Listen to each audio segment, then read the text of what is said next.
Hello everyone, welcome back to my channel self learning. जैसा कि आप जानते हैं, हम टीचर एजुकेशन के बारे में लगातार अध्ययन कर रहे हैं। तो आज हमारा जो टॉपिक है वो है एनसीईआरटी, एनसीटीई और एससीईआरटी, जो संस्थाएं हैं जो कि हमारे स्कूल एजुकेशन और हायर एजुकेशन को चलाती हैं। इन संस्थाओं के बारे में क्वेश्चंस बहुत पूछे जाते हैं, तो वीडियो के लास्ट तक आप जरूर बने रहिएगा। इंपॉर्टेंट होने वाला सेशन ना सिर्फ यूजीसी नेट के लिए बल्कि बहुत सारे जो टीचिंग रिलेटेड एग्जाम्स हैं सभी के लिए। तो एनसीईआरटी जो है इसका जो फुल फॉर्म है वो भी कभी कभी पूछा जाता है, national council of educational research and training. इसकी स्थापना हुई थी 1961 में, गवर्नमेंट ऑफ इंडिया इसे चलाती है। एक ऑटोनॉमस बॉडी है। ऑटोनॉमस का मतलब होता है स्वायत्त, कंप्लीटली अपने तरीके से डिसीजंस ले सकते हैं ये, स्वायत्त है ये, है ना। मतलब अधीन नहीं है किसी चीज के। गवर्नमेंट ऑफ इंडिया चलाती है लेकिन इन्हें पूरा स्वतंत्रता है अपने सारे ही डिसीजंस मेकिंग के लिए। अब ऑब्जेक्टिव्स जो है यानी कि उद्देश्य जो उनके बारे में देख लेते हैं। तो क्या उद्देश्य है, तो पहले तो बात आ जाती है, चाहे स्कूल एजुकेशन में बात करें, प्राइमरी एजुकेशन, मिडिल एजुकेशन, साथ ही साथ में आपका हायर एजुकेशन, इन सभी के लिए जो स्कूल एजुकेशन के जो प्रोग्राम्स बनते हैं, इनका करिकुलम डिजाइन होता है, स्टेट गवर्नमेंट हो चाहे आपकी सेंट्रल गवर्नमेंट हो, उनकी साइड से। तो एनसीईआरटी क्या करती है, उन्हें एडवाइस करती है कि आपको किस तरीके से बदलना चाहिए प्रोग्राम्स को और किस तरीके से बढ़ाना चाहिए, ताकि स्टूडेंट्स को क्वालिटेटिव जो एजुकेशन है वो प्रोवाइड हो सके। जो हमारा लगातार चल रहा है एक तरीके का एजुकेशन, उसमें किस तरीके से इंप्रूवमेंट किया जा सके। तो हर चीज के लिए एडवाइजिंग का काम और असिस्ट करने का काम सेंट्रल गवर्नमेंट और स्टेट गवर्नमेंट को एनसीईआरटी करती है, ठीक है ना। नेक्स्ट जो फंक्शंस के बारे में बात कर ले, फंक्शन मतलब क्या काम करते हैं ये, है ना, मेन फंक्शन क्या है इनके काम करने के लिए। तो पहली बात तो ये है publishing the book, developing and publishing book. Books जो हमारी बनती हैं, जो स्कूल एजुकेशन में हम पढ़ते हैं, प्राइमरी से लेकर हायर सेकेंडरी तक जो बुक्स हैं वो सारी की सारी जो पब्लिकेशन जहां से होता है वो एनसीईआरटी की साइड से होता है। तो एनसीईआरटी बताती है बुक्स के बारे में कि अक्रॉस इंडिया, मतलब ऑल ओवर इंडिया, एनसीईआरटी ही है जो संस्था जो कि बुक्स को डिस्ट्रीब्यूट करती है या बनाती है। सब कुछ काम जो बुक्स का होता है वो एनसीईआरटी करती है। सिर्फ जो स्टेट बोर्ड के एग्जाम स्कूल्स होते हैं उनके लिए जो बुक्स होती हैं वो स्टेट गवर्नमेंट ऑफ इंडिया के द्वारा बनाई जाती है, उसके बारे में भी हम चर्चा करेंगे, ठीक है। तो यहाँ पर आपको समझ में आया। तो एनसीईआरटी जो है वो टेक्स्ट बुक को बनाने का काम, उनको पब्लिश करने का काम, उनको अपडेट करने का काम एनसीईआरटी करती है। नेक्स्ट आ जाता है करिकुलम डेवलपमेंट। जो हम पढ़ते हैं स्कूल एजुकेशन में, तो करिकुलम का मतलब क्या होगा, आप हिंदी में क्या पढ़ेंगे, इंग्लिश में क्या पढ़ेंगे। मतलब अगर आप फर्स्ट टू फिफ्थ जो प्राइमरी सेक्शन होता है उसमें क्या क्या सब्जेक्ट्स होंगे, किस तरीके से सब्जेक्ट को रखा जाएगा ताकि साल भर में आपका कंप्लीट सिलेबस हो जाए, उनके एग्जाम कब होंगे, किस किस फॉर्म में एग्जाम होंगे, क्लास में जो सेशंस हैं उनको किस तरीके से डिवाइड किया जाएगा, कितने पीरियड बनेंगे इनके, है ना। तो ये सारी चीजें जो होती हैं वो करिकुलम डेवलपमेंट के अंतर्गत आती हैं।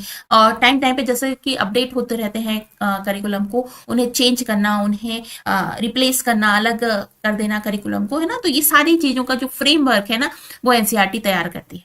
नेक्स्ट आ जाता है एजुकेशनल रिसर्च। जैसे कि आप जानते हैं एजुकेशन के क्षेत्र में अलग अलग समय पे कार्य होते हैं, उनको रिसर्च करने के द्वारा हम नई चीजों को लेकर आते हैं, इनोवेटिव आइडियाज को लेकर आते हैं। जैसे कि देखा होगा आपने कि बहुत कुछ चेंजेस आ गए हैं। जब हम पढ़ाया करते थे तब का जो पढ़ाने का तरीका था, आज के पढ़ाने का तरीका है, बहुत अंतर आ गया है। क्लासरूम की डिजाइन्स में चेंज आ गए हैं, पैडागोजी में मतलब पढ़ाने के तरीके में चेंजेस आ गए हैं, और एजुकेशनल टेक्नोलॉजी का बहुत उपयोग होने लगा है जो कि पहले नहीं होता था। तो ये सब कुछ कंडक्ट करने का जो काम है वो एनसीईआरटी करती है। असेसमेंट बहुत चेंजेस हो गए हैं असेसमेंट में। मतलब जो मूल्यांकन पद्धति है, पहले क्या होता था कि साल भर में आपका एग्जाम होता था लास्ट में, और उसके बाद फिर आपकी 2 महीने की छुट्टियां पड़ जाती थी। अब बच्चों के एग्जाम्स साल भर चलते हैं, छोटे छोटे पीरियड्स में इनके एग्जाम्स होते हैं। फॉर्मेटिव सेशंस अलग होते हैं, समेटिव सेशंस अलग होते हैं ना। तो इस तरीके से एग्जामिनेशन में भी बहुत कुछ परिवर्तन आ गए। इन सभी चीजों के लिए करना होता है एजुकेशनल रिसर्च, ठीक है। तो वो रिसर्च का काम भी एनसीईआरटी करती है। नेक्स्ट आता है टीचर ट्रेनिंग और प्रोफेशनल डेवलपमेंट के काम। टीचर ट्रेनिंग प्रोग्राम्स जो होते हैं, समय समय पर टीचर्स जो ऑलरेडी पढ़ा रहे हैं उनको किस तरीके से उनकी स्किल्स को बढ़ाना है, उनके लिए रेगुलर बेसिस पर वर्कशॉप अरेंज करनी है, या फिर कहना चाहिए पेडागोजिकल स्किल्स को इनहेंस करने के लिए वर्कशॉप्स बनाने हैं, प्रोग्राम्स बनाने हैं। इन सभी का काम एनसीईआरटी करती है, ठीक है। आगे बढ़ते हैं एजुकेशनल रिसोर्स एंड मटेरियल्स। आपको जो भी एजुकेशनल रिसोर्सेज प्रोवाइड किए जाते हैं उनका सारा जिम्मा एनसीईआरटी के पास होता है कि आपको टेक्स्ट बुक कौन सी मिलनी है, आपको एजुकेशनल किट्स प्रोवाइड करने हैं जो स्कूल्स में किए जाते हैं, मल्टीमीडिया मटेरियल्स होते हैं वो प्रोवाइड किए जाते हैं, डिजिटल रिसोर्सेज जैसे कि स्मार्ट बोर्ड वगैरह ये सारी चीजें प्रोवाइड कराई जाती है, अलग अलग तरीके के वीडियो लेक्चर्स बनाए जाते हैं, प्रोग्राम्स डिजाइन किए जाते हैं जो स्टूडेंट्स के लेवल के हिसाब से उनको समझाने के लिए बहुत सही होते हैं, प्रैक्टिकल के जो टूल्स होते हैं वो ये सब कुछ प्रोवाइड करने का काम क्या होता है, एनसीईआरटी का होता है। नेक्स्ट आता है एजुकेशनल पॉलिसीज एंड एडवाइस, जैसे कि गवर्नमेंट ऑफ इंडिया जो समय समय पर हमारी जो एजुकेशनल पॉलिसीज हैं वो बदलती रहती हैं, उनमें चेंजेस आते रहते हैं, उनमें अपडेट आते रहते हैं। तो एनसीईआरटी जो संस्था है वो अपने रिसर्च के दौरान ये जानती है, ये जानने की कोशिश करती है कि क्या क्या चीजें बदलने की आवश्यकता है, उस हिसाब से अपने एडवाइजरी बोर्ड जो होता है वो गवर्नमेंट ऑफ इंडिया को एडवाइस करता है, उस हिसाब से करिकुलम में चेंजेस आते हैं। टेक्स्ट बुक का जो काम है प्राइमरी एजुकेशन से लेकर हायर एजुकेशन तक central board of secondary education जो सीबीएसई है और सेवरल स्टेट बोर्ड जो होते हैं वो सभी एनसीईआरटी के बुक्स को ही प्रेफर करते हैं, और स्टेट बोर्ड सारी जो सिलेबस है वो एनसीईआरटी की बुक्स में ही पूरे ऑल ओवर इंडिया डिस्ट्रीब्यूट किया जाता है। ठीक है, तो ये एक मेन बात है। तो एनसीईआरटी की जो बुक्स हैं वो किस लिए जानी जाती है, उनकी क्लियरिटी के लिए, एक्यूरेसी के लिए, उसके बाद में जो नेशनल करिकुलम फ्रेमवर्क है उसको डेवलप करने के लिए एनसीईआरटी की बुक्स को जाना जाता है। रोल ऑफ कॉम्पिटेटिव एग्जाम्स, जो बुक्स होती हैं वो ना सिर्फ आपके जो ईयरली एग्जाम्स होते हैं उनके लिए इंपॉर्टेंट होती है, बल्कि देखा जाए तो जितने भी कॉम्पिटेटिव एग्जाम्स होते हैं जैसे कि जेईई का होता है, जो मैथमेटिक्स बैकग्राउंड से स्टूडेंट्स होते हैं वो जेईई का एग्जाम देते हैं, मतलब आईआईटी की फील्ड में जाने के लिए, जो मेडिकल फील्ड में जाना चाहते हैं वो नीट का एग्जाम देते हैं।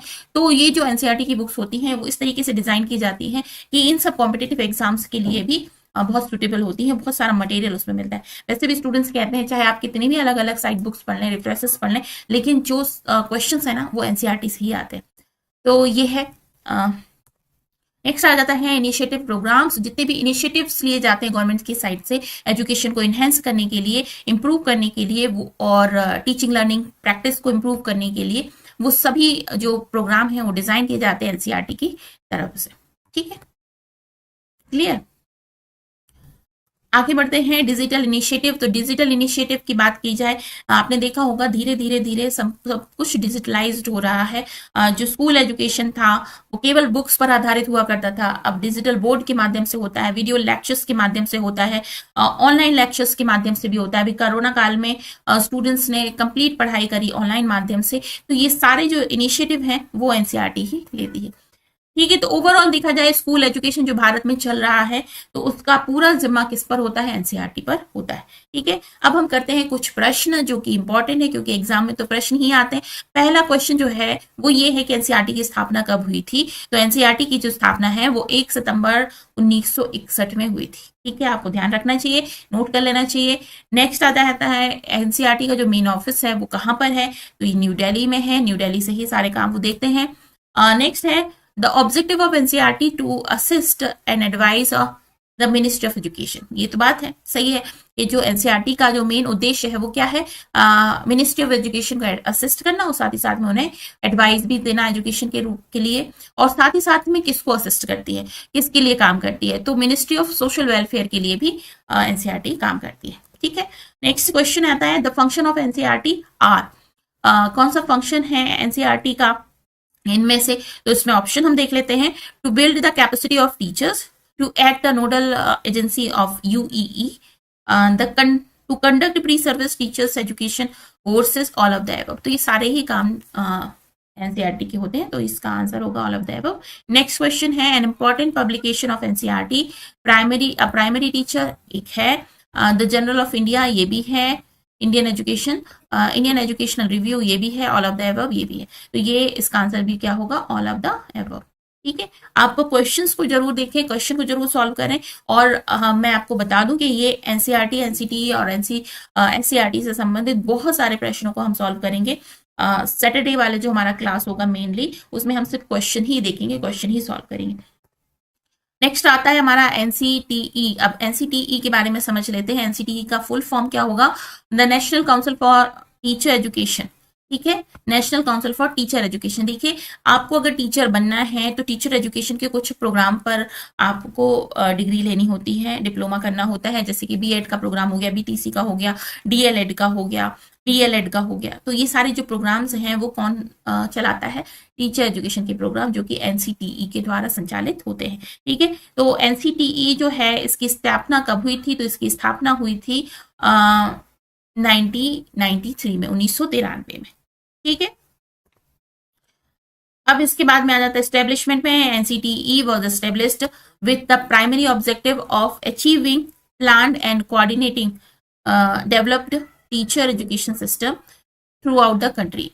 पूरी कंट्री में जो टीचर एजुकेशन सिस्टम है उसको इन्हेंस करने के लिए, बढ़ाने के लिए, प्रोग्राम जो रन होते हैं उनको संचालित करने के लिए जो संस्था है, इसी एक संस्था होनी चाहिए। मतलब कहने का तात्पर्य है, उसका उद्देश्य ये था कि अगर आप चाहते हैं कि शिक्षा अच्छी हो तो उसके लिए जरूरी होते हैं कि शिक्षक अच्छे हों। तो शिक्षक कब अच्छे होंगे? जब उन्हें पूरी तरीके से गाइडेंस मिलेगा अच्छे से पढ़ाने का, चाहे पेडागोजिकल स्किल्स हो, पढ़ाने के अलग अलग इनोवेटिव तरीके हों, लेसन प्लान का निर्माण हो, स्टूडेंट्स को साइकोलॉजिकली जानने का हो। तो ये सबके लिए जरूरी है कि आप एक अच्छा टीचर एजुकेशन प्रोग्राम बनाएं। ठीक है, तो इस प्रोग्राम के लिए बीएड का निर्माण किया गया, बैचलर ऑफ एजुकेशन। ठीक है, प्राइमरी सेक्शन के लिए डीएलएड का निर्माण किया गया, यानी कि बीटीसी का भी निर्माण किया गया। तो इस तरीके से जो प्रोग्राम है वो जरूरी समझे जा रहे थे। इसलिए माना गया कि भाई पहले आप एक संस्था बनाएं, जो संस्था इन प्रोग्राम को संचालित करे, तो वो प्रोग्राम संचालित करने के लिए बनाएगी एनसीटीई। ठीक है, अब इनके फंक्शन देख लेते हैं। तो फर्स्ट फंक्शन क्या है? Formulation and policies and guidelines. सबसे पहला जो पॉलिसीज बनती हैं स्कूल एजुकेशन, टीचर एजुकेशन को बनाने के लिए, उसको डेवलप करने के लिए, उनकी पॉलिसी का निर्माण करना, उनको गाइड करना। ठीक है, पूरे ऑल ओवर इंडिया में। नेक्स्ट आ जाता है recognition of teacher education institution. जो इंस्टीट्यूशंस होते हैं उनको रिकॉग्नाइज करना, उनकी सर्विस को समय समय पर चेक करना, ताकि उनकी जो सर्विस है वो अप टू द मार्क हो। इन सब का काम भी एनसीटी करती है। और फिर आता है regulation of teacher education program. ये क्या करती है? NCT regulate the quality of standard of teacher education program, prescribing norms and standard for curriculum, infrastructure and facility. देखिए, समय समय पर जैसे आपने देखा होगा, जो लोग इस फील्ड से जुड़े हुए हैं, एजुकेशन की फील्ड से, पहले जो बीएड होता था वो केवल 1 साल का होता था, एमएड होता था 1 साल का होता था, फिर धीरे चेंज हुआ, उसमें 2 साल लेकर आए, फिर सेमेस्टर सिस्टम स्टार्ट हो गया, फिर इंटीग्रेटेड कोर्सेस स्टार्ट हो गए, जैसे बीएससी बीएड या फिर बीए बीएड, बीकॉम बीएड। तो ये सब कुछ जो है ना, वो चेंजेस समय समय पर होते रहते हैं। ये सारे काम जो काम करते हैं वो एनसीटी के द्वारा होते हैं। नेक्स्ट फंक्शन आ जाता है टीचर एजुकेशन के प्रोग्राम को एक्रेडिटेशन देना, मतलब मान्यता प्रदान करना, promotion of research and innovation, research को प्रमोट करना और नए नए ऐसे प्रोग्राम्स जनरेट करना जो कि रिसर्च को बढ़ावा देते हैं, है ना, उनको फंडिंग करना, उनको प्रमोट करके एक इंफ्रास्ट्रक्चर प्रोवाइड करना। ठीक है, वो होते हैं। फिर होता है capacity building of teacher educator. जो टीचर एजुकेशन के लिए जो स्टूडेंट्स होते हैं और जो पढ़ाई करते हैं टीचर बनने के लिए, उनको रेगुलर बेसिस पर वर्कशॉप अटेंड करने के लिए प्रोत्साहित करना, वर्कशॉप अरेंज करना, ये सारे काम होते हैं। उनकी प्रोफेशनल स्किल को इम्पोर्टेंट रूप देना, उन्हें बढ़ाना। ठीक है, फिर आता है कोलैबोरेटिव विथ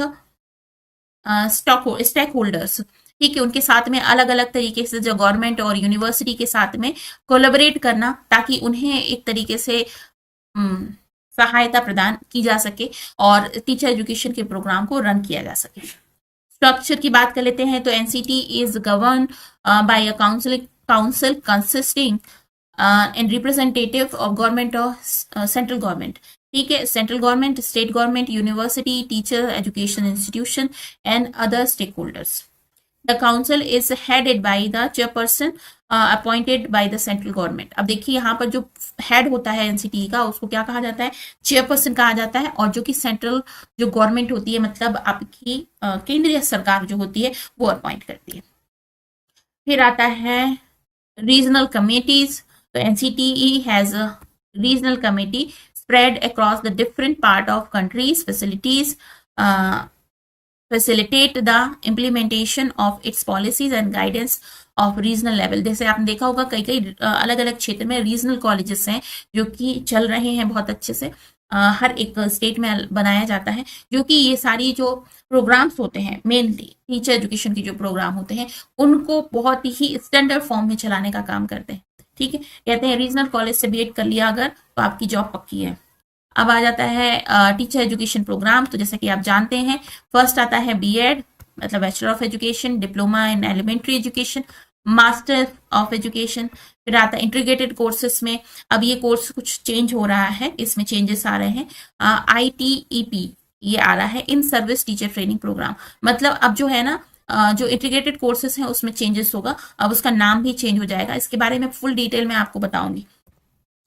फिर आता है क्वालिटी एश्योरेंस। क्वालिटी एश्योरेंस जो एनसीटी जो रोल है इसका मेनली किस लिए होता है कि standard of teacher education program और एक्रेडिटेशन एंड रिकॉग्नाइजेशन प्रोसेस देखा होगा आपने कि समय समय पर जो प्राइवेट कॉलेजेस होते हैं उनके इंस्पेक्शंस होते हैं, ताकि ये देखा जा सके कि उनके जो प्रोग्राम्स रन हो रहे हैं वो सही तरीके से हो रहे हैं या नहीं हो रहे हैं, सारी सुविधाएं दी जा रही हैं नहीं दी जा रही हैं। तो ये सब कुछ जो काम है वो किसका होता है, एनसीटी का होता है।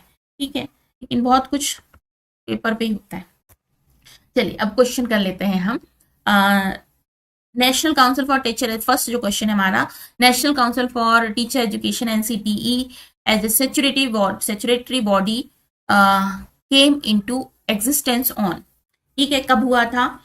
एक सेचुरेटरी बॉडी के रूप में एग्जिस्टेंस कब आया था? तो ये है 17 अगस्त 1995 को। ठीक है, ये डेट्स वगैरह जो क्वेश्चंस आते हैं ना डेट्स वाले, इनको जरूर आप लिख कर नोट्स बना लीजिए, क्योंकि ये प्रश्न जरूर पूछे जाते हैं और उस वक्त ध्यान नहीं आता है।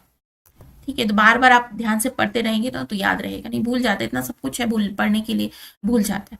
फिर national council for teacher education NCT first setup, तो जैसे मैंने बताया ये 1973 में इसका फर्स्ट सेटअप बनाया गया था। फिर आता है national council for teacher education become a statutory body on the recommendation of, किसकी रिकमेंडेशन पर हुआ था? तो ये 1986 में जो हमारी नेशनल एजुकेशन पॉलिसी है उसकी रिकमेंडेशन पर हुआ था। National council for teacher education NCTE is an, क्या है ये? जैसे कि एनसीईआरटी एक ऑटोनॉमस बॉडी है, इस तरीके से एनसीटीई भी एक ऑटोनॉमस बॉडी है। नेक्स्ट आता है national curriculum framework for teacher education NCFTE 2009 was developed by. ठीक है, तो ये किसने बनाया था? तो ये एनसीटीई ने बनाया था, इसको याद रखिएगा। ठीक है, नेक्स्ट क्वेश्चन है all India council for technical education AICTE। ठीक है, ये एक संस्था है, इसके बारे में हम नेक्स्ट पढ़ेंगे। AICTE जो है all India council for technical education was statutory power on recommendation on. ठीक है, इसकी रिकमेंडेशन किसने दी थी? तो ये भी 1986 में हुआ था। जो नेशनल एजुकेशन पॉलिसी 1986 है उसमें इन सारी बॉडीज को एक तरीके से प्रमोट किया गया था और उन्हें बनाने का की बात कही गई थी, रिकमेंड किया गया था। ठीक है, 1986 हो आपका या फिर आपकी एजुकेशन पॉलिसी कोठारी कमीशन से लेकर अभी तक 2020 की, ये सारी सब कुछ हमने बहुत अच्छे से पढ़ा है एक एक एजुकेशन पॉलिसी को। वो वीडियोस जरूर देखिएगा, मैं यहाँ पर आपको डिस्क्रिप्शन बॉक्स में शो कर दूंगी उसके लिंक, साथ ही साथ में आई बटन में भी, ताकि आपको देखिए हायर एजुकेशन की यूनिट आपको फर्स्ट पेपर में भी पढ़नी है और उसके साथ में एजुकेशन में भी देखनी है। नेक्स्ट जो हमारी संस्था है वो है SCRT। जैसे कि NCERT जो होती है वो नेशनल लेवल पर काम करती है, SCRT जो होगी वो क्या करेगी? आपकी स्टेट लेवल पर काम करेगी, state council of educational research and training. ठीक है, अब क्योंकि NCERT जो है पूरे ऑल ओवर इंडिया को देखती है, तो छोटा स्टेट के फॉर्म में कभी कभी पूरी जो देख रेख है वो नहीं हो सकती, इसलिए एक और संस्था का निर्माण होना जरूरी था जो कि स्टेट, केवल उसके पास स्टेट की जिम्मेदारी ही हो। तो ये है SCRT। ठीक है, ये भी एक ऑटोनॉमस बॉडी होती है, responsible for development of education policies program and curriculum of state level in India. ठीक है, अब स्टेट लेवल पर करिकुलम बनाना, उसके बाद प्रोग्राम को थोड़ा बहुत चेंज करना, वहां पे क्या लैंग्वेज डालनी है, रीजनल लैंग्वेज को कितनी प्राथमिकता देनी है, करिकुलम में क्या क्या होना चाहिए क्या नहीं होना चाहिए, ये सब कुछ कौन करता है? NCERT करती है, सॉरी SCRT करती है। ठीक है, आपने देखा होगा जो बोर्ड्स हैं वो भी दो प्रकार से विभाजित होते हैं। एक होता है सेंट्रल बोर्ड, मतलब कि जो कि केंद्र से चलता है, जिसको CBSE कहा जाता है, लेकिन बहुत सारे स्कूल स्टेट बोर्ड से चलते हैं। तो स्टेट बोर्ड का जो कंप्लीट दारोमदार होगा वो किस पर होगा? SCRT पर होगा। ठीक है, अब फंक्शन अगर हम देख लेते हैं, एस्टेब्लिशमेंट देख लेते हैं, तो क्या है? SCRT were established in various state and union territories end of the specific educational needs and requirement of each reason. अब यहाँ पर कई सारे स्टेट्स में और यूनियन टेरिटरीज मतलब कि जो केंद्र शासित प्रदेश है उनमें एससीईआरटी को स्थापित किया गया है ताकि वहाँ के लोकल क्षेत्र में देखा जा सके, स्कूल एजुकेशन को प्राथमिकता दी जा सके। ठीक है, स्टेट बोर्ड को कंप्लीटली संचालित करने का काम करती है। फंक्शंस देखा जाए तो फंक्शन ऑलमोस्ट सेम है, जो फंक्शन हमारे एनसीईआरटी के थे वही है। Curriculum development, teacher training, professional development, educational research and innovation का जो काम होता है, एजुकेशनल रिसोर्सेस डेवलपमेंट का काम जो होता है, असेसमेंट एंड इवेल्युएशन, अलग अलग समय पर किस तरीके से मूल्यांकन करना है, कब रिजल्ट अनाउंस करा जाएगा, किस तरीके से प्रैक्टिकल होंगे, किस तरीके से एग्जाम कंडक्ट कराए जाएंगे स्टेट बोर्ड के, वो सब कुछ होगा। पॉलिसी एडवाइस और इम्प्लीमेंटेशन, किस तरीके से नई नई पॉलिसीज बनानी चाहिए स्कूल एजुकेशन को इम्प्रूव करने के लिए ताकि जन जन तक स्कूल एजुकेशन को प्रोग्राम को पहुंचाया जा सके। साथ ही साथ में स्कूल से संबंधित सारी चीजें, चाहे मिड डे मील की बात हो, चाहे और कोई बात हो, इन सब की बात का काम जो है एससीईआरटी करती है। कोलेबोरेशन एंड नेटवर्किंग, जो कोलेबोरेशन है उसका काम ही देखती है कि कहाँ किस संस्था के साथ में आपको कोलेबोरेट करना है ताकि जो मेनली एम क्या है, स्कूल एजुकेशन को आगे बढ़ाना। ठीक है, स्ट्रक्चर के बारे में बात की जाए तो यहाँ पर क्या हो जाता है, स्टेट गवर्नमेंट जो है वो पूरा इसका स्ट्रक्चर देखती है और एजुकेशनल इंस्टीट्यूट जो है टीचर के जो स्टेक होल्डर्स है इनके साथ में कंप्लीटली कोलैबोरेशन करता है। फिर इसके बाद में रोल ऑफ टीचर, तो यहाँ पर क्या है, role in teacher education programme. तो SCERT play the significant role of development of implementation of teacher education programmes. अब इन सर्विस जो होते हैं, प्री सर्विस जो एग्जाम्स होते हैं, टीचर एजुकेशन प्रोग्राम्स होते हैं या ट्रेनिंग सर्विसेज होती है। सपोज करते हैं कोई टीचर है ऑलरेडी जॉब में है और उनकी क्वालिटी इन्हेंसमेंट के लिए कुछ प्रोग्राम चलाए जाएंगे जो कि इन सर्विस प्रोग्राम्स होंगे, मतलब सर्विस में होने के दौरान उनको ट्रेन किया जाएगा। ये सब कुछ एससीईआरटी देखती है। ठीक है, और फिर इसके बाद में इन्वॉल्वमेंट इन स्कूल एजुकेशन, तो कंप्लीटली इन्वॉल्वमेंट होता है स्कूल एजुकेशन में, क्योंकि टेक्स्ट बुक से लेकर आपके करिकुलम डेवलपमेंट और टीचिंग ट्रेनिंग प्रोग्राम्स वगैरह सब कुछ एससीईआरटी ही देखती है। क्वेश्चंस देख लेते हैं हम। एससीईआरटी वर सेटअप, कब सेटअप हुआ था, तो ये देखिए एससीईआरटी का जो सेटअप है वो 1973 में हो गया था। ठीक है, लेकिन उसके बाद उसको कंप्लीटली सेचुरेटरी बॉडी के रूप में 1993 में लाया गया। फिर क्या है, मेन प्रीव्यू ऑफ एससीईआरटी। ठीक है, तो main preview purview of SCERT क्या है ये, तो promotion of English, science and mathematics of education.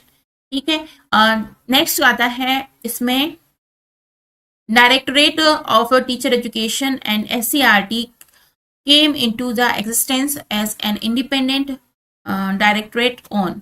ये इसका आपको नोट कर लेना है 15 जनवरी 1990 में। SCERT is usually headed by, किसके द्वारा हेड होती है, तो एससीईआरटी में जो मेन हेड होता है उसे डायरेक्टर कहा जाता है।